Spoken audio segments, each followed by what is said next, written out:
El poder siempre es elocuente, nunca está desnudo ni tampoco se nos presenta ni es puro. En oposición a la violencia, el poder puede tener un sentido. Pero, ¿qué significa que tenga sentido el poder? Acompáñame hasta el final de este video. Amigos y amigas, ¿cómo están? ¿Cómo les va? Espero que estén súper bien. Yo muy bien, pero se puede estar mejor. Y hoy vamos a estar muchísimo mejor porque vamos a estudiar el segundo capítulo del texto sobre el poder de Byung-Chul Han para la plataforma web y para el canal de YouTube de Blogemia. Así que un saludo para toda la audiencia de Blogemia, tanto en la web como en el canal de YouTube. Mi nombre es Marcos Represas, soy arquitecto y filósofo y tengo un canal de filosofía con el mismo nombre, Marcos Represas, y este video sobre el poder de Byung-Chul Han es exclusivo para ti, para la audiencia de Blogemia. Si no has visto el primer capítulo, te lo voy a colocar por acá y está pendiente porque es una serie de 5 capítulos. Sigo. El sentido del poder es un sentido que se da en medio de la contingencia, en una continuidad que nos remite los unos a los otros. Recuerden que Byung-Chul Han está tomando el concepto de poder de Michel Foucault, como lo hemos dicho en nuestro canal, sobre la microfísica del poder. Y esto, ¿qué es lo que es? Es una red. El poder es una red donde todos los sujetos somos partícipes y como nodos que nos entrelazamos y nos concatenamos en esta red de poder. Por eso, Byung-Chul Han en este segundo capítulo, llamado La semiótica del poder, va a decirnos que el sentido del poder tiene que ser una referencia que nos remita los unos a los otros. E incluso, digamos, la pregunta preponderante aquí del sentido es ¿para qué? ¿Cuál es la finalidad de la función del poder? Porque el poder, para Byung-Chul Han, así como para Foucault, es un fenómeno. Hay un fenómeno de relación. Y en este capítulo, Han va a dialogar con nada más y nada menos que con el filósofo del bigote, Friedrich Nietzsche.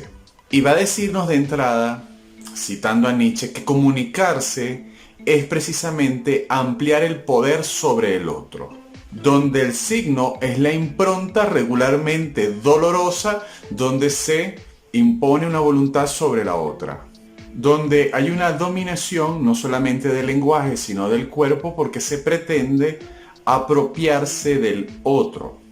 Por eso Nietzsche va a decirnos sobre las vulneraciones del otro y además los lenguajes y signos del más fuerte. Su sentido es el dominio, su comprensión es la obediencia.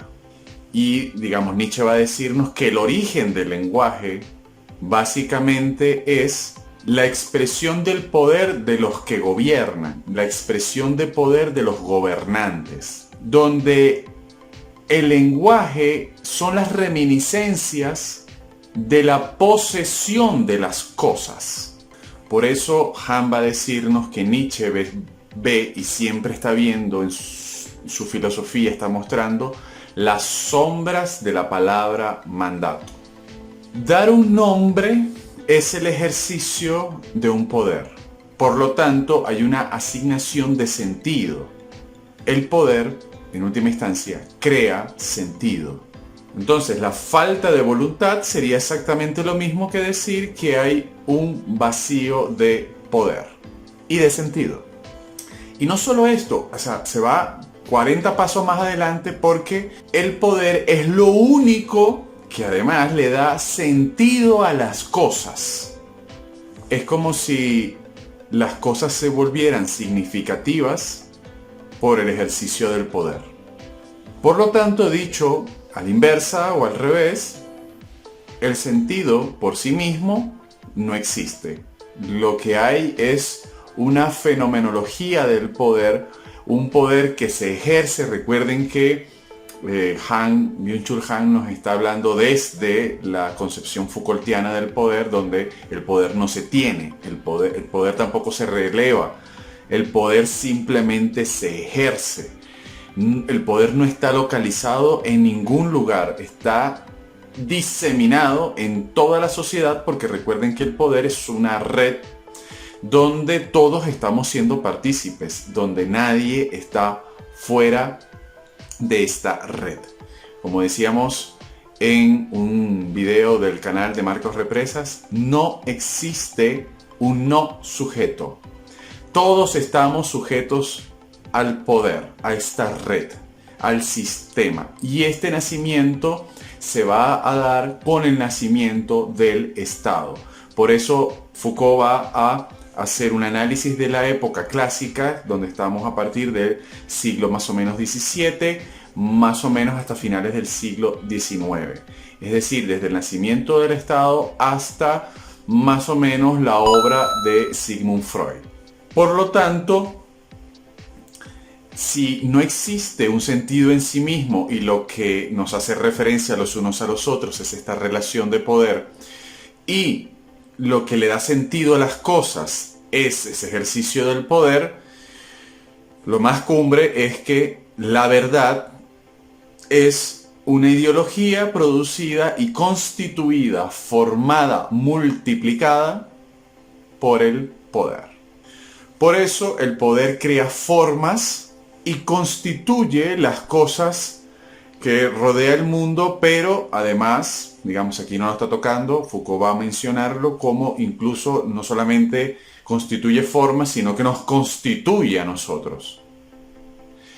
Y Han va a explicarnos en este capítulo cómo el mismo Foucault va a ir desligándose a lo largo de su obra cada vez más desde una visión negativa, represora, opresora del poder, por ver esta visión, también esto lo maneja muchísimo Byung-Chul Han, esta visión positiva del poder, pero no positiva porque sea optimista o porque sea bueno, sino por una relación de facto, porque lo que va a interesar es la relación en los hechos y cómo esa relación en los hechos va a constituir y formar saberes, poderes como la verdad, y va a conformar a los sujetos, es decir, a nosotros. Además, el poder va a permitir algo muy importante y vital para, digamos, esta red, y es la organización. El poder va a clasificar y clasificarnos, porque si la verdad es producida por el poder, digamos, el poder no tiene nada que ver con la violencia, sino más bien con una certeza forzosa. Es decir, no hay una relación forzosa entre los unos y los otros, sino a través de la subjetividad del sujeto. Es decir, el poder moldea la forma en que vivimos. Al final de este capítulo, Han va a también dialogar con Heidegger, un filósofo que también hemos tratado en nuestro canal, y va a decirnos aquí que Heidegger, digamos, qué es lo que va a tomar y qué es lo que va a dialogar con Heidegger. Va a ser la fenomenología de lo cotidiano y el tema interpretativo. Recuerden que si hay alguna palabra que a Heidegger le es importante, es el tema de la hermenéutica, es decir, de la interpretación. Va Han a dialogar entre esta interpretación, el poder, la percepción normal, normalizante, esto que vuelve normal a través del ejercicio del poder las conductas, para tener una visión, una interpretación de la existencia y del mundo. ¿Por qué? Porque va a decirnos Han, así es como funciona la continuidad del sentido.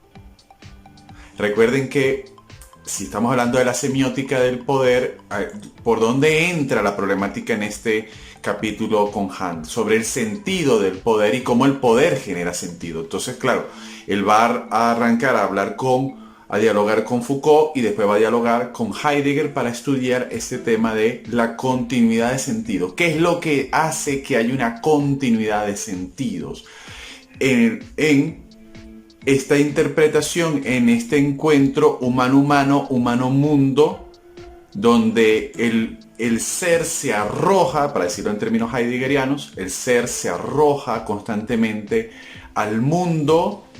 Y aquí es lo interesante, esto no lo explica así Heidegger, lo explico así yo en mis videos. El ser siempre está siendo. Por eso siempre está arrojado al mundo, porque el ser nunca está estático, siempre está proyectado. Esto es una terminología muy heideggeriana del Dasein. Se ha traducido como existencia o como el ser ahí. ¿Ahí dónde? En el mundo. Es decir, el ser está siendo y tiene que dotarse de un sentido. El sentido de la existencia se le está dando el poder. Y lo cumbre de esto es que el poder va a buscar y su triunfo va a ser que se perciba como un poder de nadie. Por eso es que el poder va a triunfar en la diseminación social, donde uno no localice el ejercicio del poder. Por lo tanto, no es una visión violenta del poder, sino que es un ejercicio donde se aplica y se moldea la cotidianidad y, ojo con esto, las costumbres. Ahí está la eficacia del poder. Por lo tanto, un poder absoluto no es el que queda localizado, porque podría señalarse a sí mismo ese poder o podrían señalar a ese poder. El triunfo del poder es que se pueda fundir en toda la obviedad de nuestra existencia. Muchísimas gracias a la audiencia de Blogemia y también permitirme la posibilidad de crear contenido para la página web y este canal. Te voy a dejar por acá el botón de suscripción y pendiente porque puede aparecerte por acá la lista de reproducción que estamos haciendo con los capítulos sobre el poder del texto de Byung-Chul Han. Nos vemos en el próximo video.